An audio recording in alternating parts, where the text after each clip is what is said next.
Morning from Clayton, where St. Louis County Executive Sam Page just wrapped up his regular COVID briefing.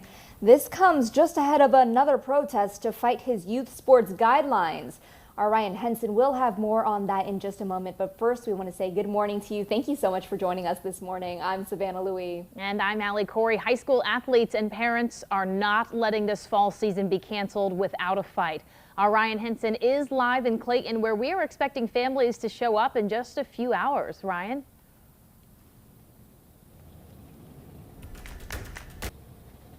Yeah, Allie, and if the group is as big as it was yesterday when that had a protest in Sam Page's neighborhood, it will be a sizable one here at noon right in front of Sam Page's office. And we just got out of a press conference with Sam Page. It's certainly loud right now. So we just got out of a press conference with Sam Page, and we asked him a lot of the questions that many parents at these protests are asking. The biggest one I keep hearing, where's the transparency? Where is the data? Here's his answer right here. Different teams who have been quarantined because of COVID-19 infections among their players. We do have evidence of transmission of COVID-19 among different teams from practices.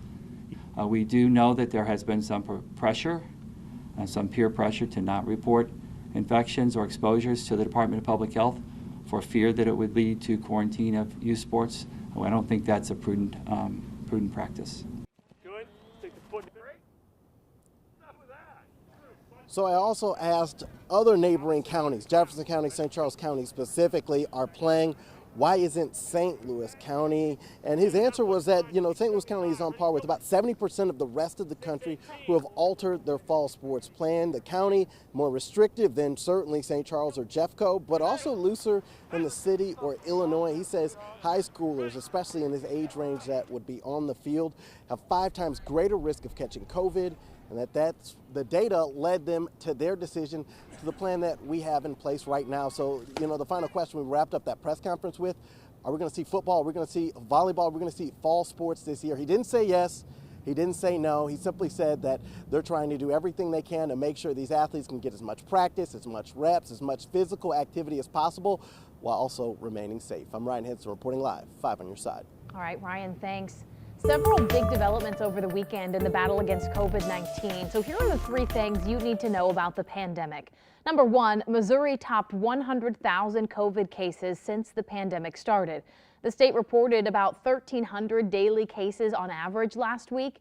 The state doesn't list how many people have recovered, but among St. Louis's 4 major hospital systems, almost 6,000 people have been discharged since March. Number 2, the World Health Organization reports a record one-day increase in global coronavirus cases.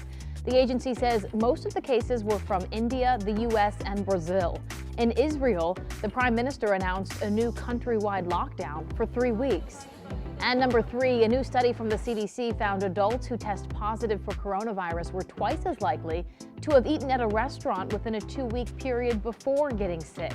Researchers say not being able to wear masks while eating or drinking and the restaurant's air circulation may be contributing factors.